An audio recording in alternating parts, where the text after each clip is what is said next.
Thank you very much, and good afternoon already to all of you. I am very delighted to be here, and I wanted firstly to thank organizers for a very informative morning session where I actually learned from experience of the projects that are pushing boundaries, that are turning the healthcare into more efficient and effective.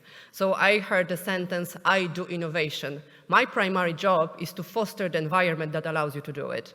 So that's what I will focus mainly my presentation on very evolving landscape for data and digital in the European Union, because it actually matters when innovation happens. So when it comes to the development of innovative medicines, 48% of new medicines is generated currently in the US, comparing to 22% that is generated in Europe. That is a complete reverse to what was 25 years ago. So can we change this paradigm? I hope so. But then we can move to the next slide and actually just starting very briefly introducing the association itself as, I have to move the slide myself. Sorry. As I guess many of you, are well acquainted with EFPIA, but for some of you, I might be coming from a slightly different world, as I am not a scientist, I am not a researcher. I, on a daily basis, interact with stakeholders and policymakers. But I hope you will find this overview of what is currently in the pipeline interesting.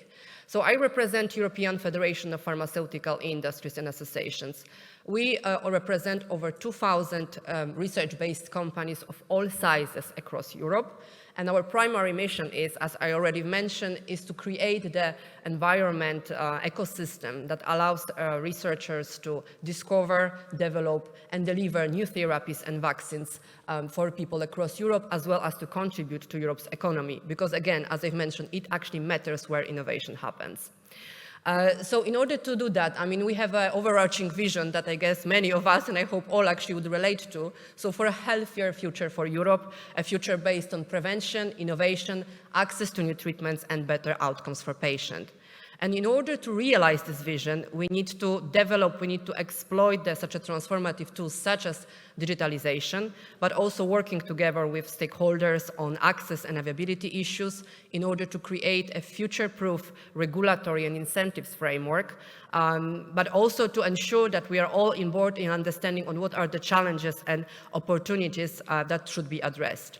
So we all agree that the global health now is driven by data. The data is presented as a new oil, as a lifeblood, as a new currency, but for certain reasons, its potential is untapped in healthcare. So in healthcare, we are still unable to turn the data into insights that then can generate knowledge to inform decision-making. I think it's pretty accurate still to say that in Europe, we have a notion of data, but a desert of analysis. What it takes to change it? That precisely, we need to create an ecosystem that would allow the extraction of a high-quality, accurate, interoperable data and advance the use of new technologies. So even before the European Union realized that making Europe fit for digital age can address several challenges that we currently face in the healthcare sector, especially after the pandemic, we as a research-based industry already realized that this is an important enabler and a factor enhancing scientific research in Europe and fueling innovation. So for us, access to data is critical to what we do, from accelerating the drug discovery to understanding the patient needs. It all relies on the availability of data. So to test hypotheses, to identify trends, and eventually to test the effectiveness of the proposed treatment. So we were even before the whole, I would say, buzzword digital health has been widely recognized, we were advocating for creation of such a system because it plays a critical role at each step of medicine life cycle. Starting from discovering new medicines, we can talk about the faster analysis of the big amount of data, of the better identification of the unmet medical needs. If we combine it with the use of the artificial intelligence, we can talk about the advancements in the preclinical stage, like identification of the molecules that show most promise for further research, etc. Then when we move to the clinical trials, this is a way really for a more innovative approach, for a more patient, not even center, but for a greater patient engagement in clinical trials. Again, this acceleration had happened during COVID time when there was no other option for the continuity of clinical trial than actually doing it remotely. So why we cannot continue doing that? To make sure that this is also available for the underserved population or people located in a more remote areas. That can also help us, again, to better identify the patient needs and identify side effects.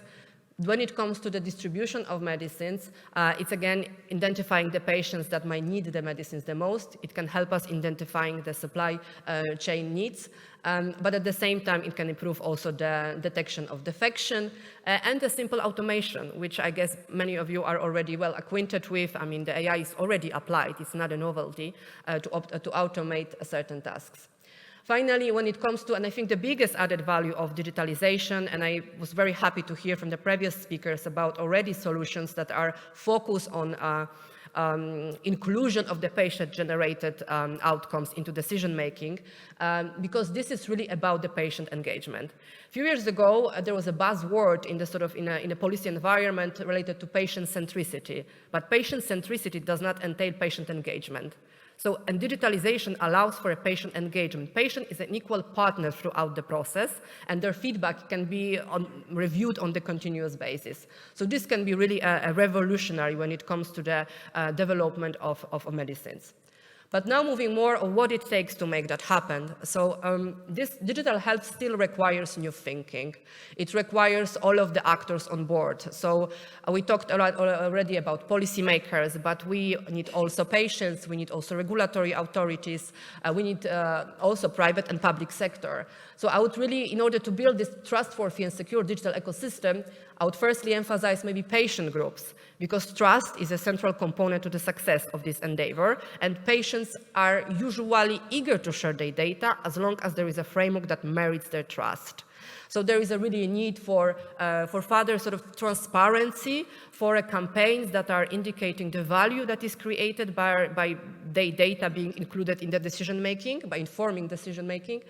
Then when we are talking to clinicians, there is also a need to raise awareness about the collection of the high quality of data, not only for healthcare delivery, but also for the secondary use, so for research purposes.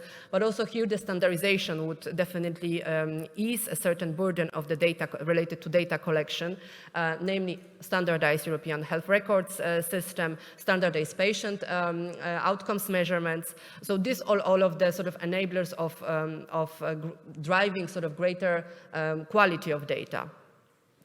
Then when it comes to the pharmaceutical industry academics, well, to continue working together with the public-private partnership to anticipate research needs, to advocate for a more sustainable research environment. And then when it comes to regulators and payers, I mean, here the use of the data generated from new sources has a particular potential in terms of supporting their decision-making, but the value has been relatively low due to the relatively low evidentiary value of this evidence.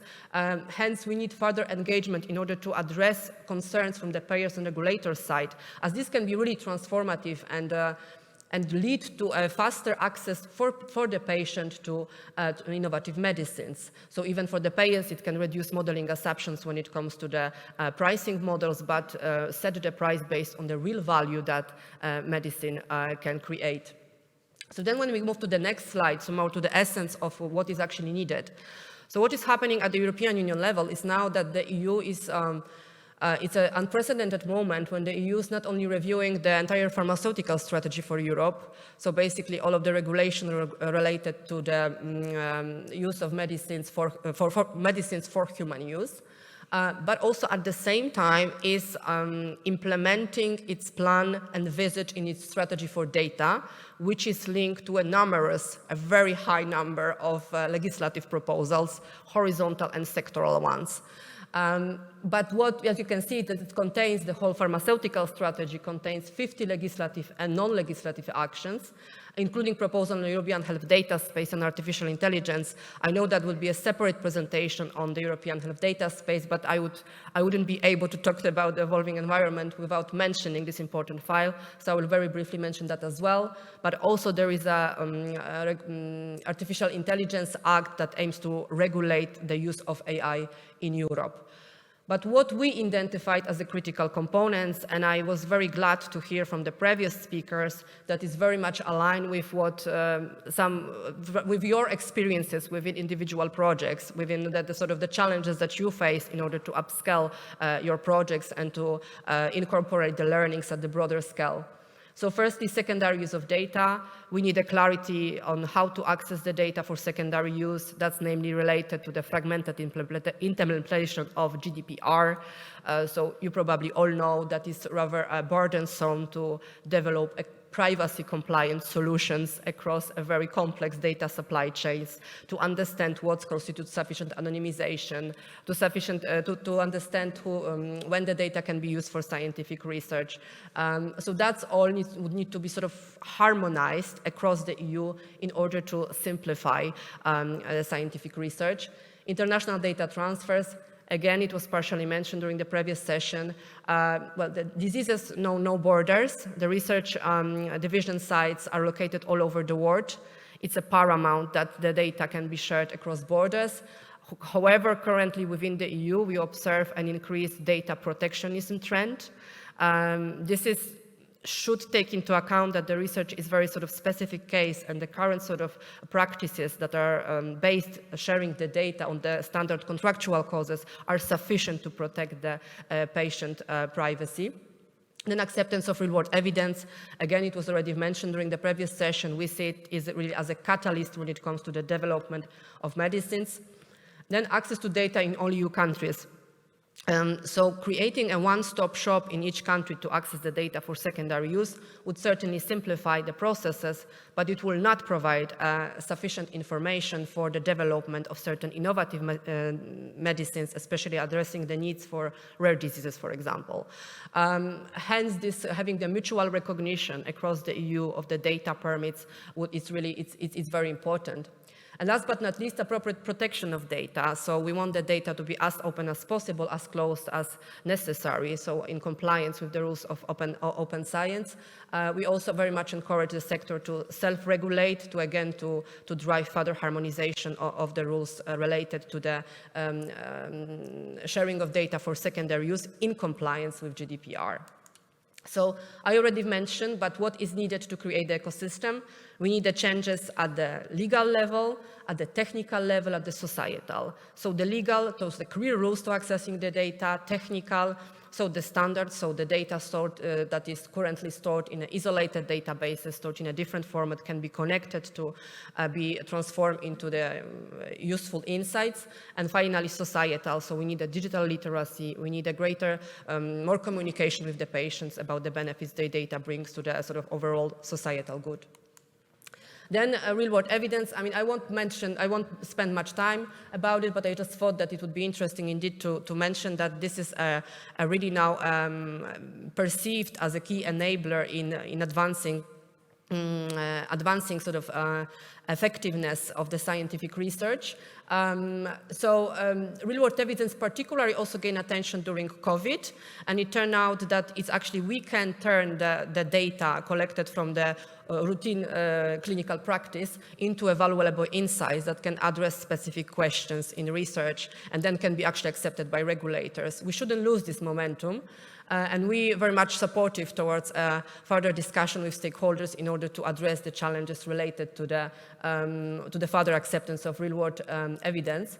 And here, actually, that might be look a bit more too technical, but this is really related to how the system is currently set up and what needs to happen in order to make sure that the new sources of data are accepted. So firstly, improving the quality, interoperability, clear rules for access to real-world data. Finally, developing the best practices related to study design analytical approaches. This is still evolving field, so we need to understand what sort of approaches should be applied in order to ensure that the evidence is then equally treated during the medicine evaluation by regulatory authorities, and then potentially also to inform payers and HTA decision making. So finally, is driving this acceptance through multi-stakeholder interactions. So again, talking to all stakeholders to understand their perspective. And now I've mentioned that now the Commission is publishing a number of proposals that would be regulating future ecosystem in which you are operating in. Though this is not really exhaustive list, but this is what is currently in the pipeline. No worries, I won't be describing each legislative proposal now in detail, but the most important for you is to know is the European Health Data Space, that is the first sectoral proposal that will create a respective data space. This is actually space, but it will be more of a network. Then we have Artificial Intelligence Act, then we have Data Act, which is a horizontal proposal, so it doesn't specifically relate to the application in the healthcare sector, but it aims to maximize the value of data that is generated from business to business and business to government, that mainly relates to the data from our devices. So from our perspective, we are trying to understand the scope of this proposal and to what extent it would apply to the, for example, data that is generated in clinical trials thanks to the devices. And then Data Governance Act, this is again a horizontal proposal that creates a very complex institutional framework related to data intermediation. So the European Commission, when we talked to them over 2 years ago, realized that indeed trust is a critical barrier preventing from actually unlocking the value of data. So the data is collected, but is not used again to inform decision making. So in order to do that, they wanted to create institutions that would be exploiting this sort of data altruism concept, and they will be sharing the data on behalf of citizens. That will be public data. Sorry.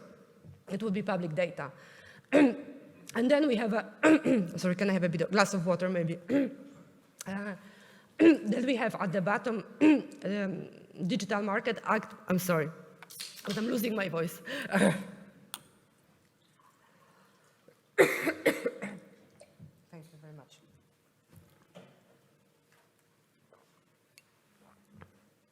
Thank you. I hope that would be better. Yes, that helped a lot. But I will speak maybe, I will lower my voice. So then moving to the next slide, there is also a momentum on the regulatory authorities side, namely on the European Medicines Agency and head of medicines agencies. So one of the important advancement on that level is 2 years ago, the European Medicines Agency, together with the heads of medicines agencies, set up a steering group on big data, where they identified steps required to the further advancement of the acceptance of real-world evidence. So this includes improving data quality, data discoverability, improving sort of international coordination on that matter. But the most important and important deliverable for us is the creation of the data analysis and real-world interrogation network, which is basically a network connecting different sources of real-world data across Europe from certified data partners to inform regulatory decision-making. So this is rather groundbreaking because this is really a formalized way of including real-world data in a formal decision-making. And then we have also, this has been also recognized as a part of the strategy overall for the European Medicines Agency, and as I already alluded, it has been broadly recognized by the European Commission as important in order to further drive efficiencies and effectiveness to the healthcare sector. So now very briefly about this proposal that maybe are more of a relevance to you. So firstly, the Artificial Intelligence Act. So the European Commission published the first in the world regulation trying to set the rules for the use of the AI in a safe, transparent, ethical, and unbiased manner. From our perspective, from the pharmaceutical industry side, it was critical that the rules are clear, transparent, future-proof, and not too prescriptive. But at the same time that they're actually supporting they are focusing on investments in digital literacy, especially support for the SMEs and academia to create this sort of innovation hubs and a coordination center that would allow also to share learnings from these exchanges. But on this slide, you actually see the different categories of how the AI will be regulated based on the risk it can pose. So the vast majority of AI that would be used in the healthcare sector is understandably regulated as high risk, which means that it would be a subject to a number of requirements to be fulfilled in order to be put on the market. For the medicines, we are having a bit of a difficulty to understand where we fit. because mainly I should have mentioned that it's a horizontal proposal, so it doesn't take into account all of the case-by-case applications, potential applications of AI in healthcare. And although we understand how to use the AI, how the AI will be regulated when it's classed as a medical device, we do not know how the AI will be used, how it will be regulated when it's used in the preclinical stage. So as I've mentioned, when it's more used to inform business decisions rather than having an impact on the patient's health. So, but that's something to keep in mind for all of the AI developers. That certainly would be a game changer when it comes to the deployment and launch of the AI-based solution in Europe.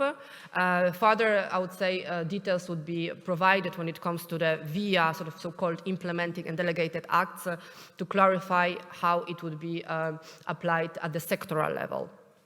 So now moving to the most important piece of legislation, but again, I know that it will be already also covered by the next speaker, so very briefly. So European Health Data Space, a very groundbreaking proposal, long awaited, discussed for many years. So what eventually does it entail? Well, it sets up the rules, the standards, the governance framework and infrastructure in order to share the data for secondary use. But it has to be looked at not in isolation, but in compliance with all of these other legislations. Meaning that whenever you want to launch a product and you want to upscale it, you would need to ensure the compliance with all of these legislations that are currently discussed. So we might really end up in a quite complex policy environment for developers. So from our perspective, from the research-based industry perspective, the most important is the fact that the regulation sets up a framework allowing to access the data for secondary use by establishing health data access bodies in each member state that will be responsible for issuing the data permit. So this is a bit of a changer to the current status. Nevertheless, that's really is dependent whether these member states would be able to recognize sort of the recognize mutual data permit. So what would be the criteria for granting the data permit would matter, because otherwise it would still fuel further fragmentation and make scientific research even more complex. So that, as I've mentioned, this already create also the infrastructure for sharing the data for the primary use and sharing the data for the secondary use. The decentralized infrastructure, so although it's called a space, it's actually a network. What data can be shared for secondary use? There are rather a broad categories of data. The list is not exhaustive, but there is no threshold about at which moment this data has to be shared. Meaning that all of the data for the moment from biobanks, all of the data for European health records, all of the data from clinical trials can be shared, which obviously we would need to have. We would like to see more clarity on conditions and at what moment this data should be shared. From our perspective, it shouldn't happen before the completion of the clinical study. So. For what purposes the data can be shared? Scientific research innovation is one of the legitimate purposes, which again is very much welcomed. And then who are the data users? So basically all of you that would be wanting to access the data from the future European health data space would be data users, asking all of the data holders to access their data. We are quite concerned that there is no definition of data user. So basically any company, as long as they are compliant with this legitimate uses for the data to be used, would be able to access our data. So basically for the moment, it's a sort of the European health data space, it's a vision, but without the clear rules on its implementation. So this is quite worrying for the moment. And again, just I've mentioned, one of the biggest added value is the governance and infrastructure, which would require a significant investment from the member state side, because it's the member states that would need to set up these health data access bodies. I know that I have already running out of time, so that's why I'm trying to speed up a bit. So I already mentioned what are the main sort of issues. There might be potential issues with the European health data space. So the stakeholders' involvement, interplay with the other legislation, all of the details that are actually, that would define the common specification that would drive the more harmonized approach. So about the challenges, I will not be speaking. There is just also reference that the data containing intellectual property and proprietary information should also be shared in a secured environment, but it's not specified what does it mean. So again, it's just open for further interpretation, which is obviously worrying.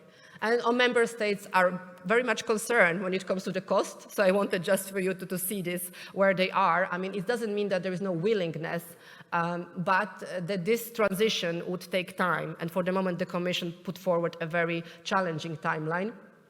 So here we have, again, a cost of the infrastructure, and the progress of implementing health data infrastructure, and this is the timeline for HDS. So basically next year it will be already adopted, which means that after 15 months after that, member states need to start implementing it.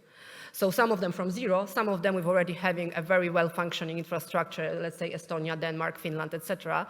But this infrastructure need to be connected to the European health data space. So the changes on their end would be required. And last but not least, I mean, I would actually won't spend much time about European Medicines Initiative, as it was already mentioned today. But again, EFPIA is a founding member of this public-private partnership, over 14 years of collaboration, over 200 projects.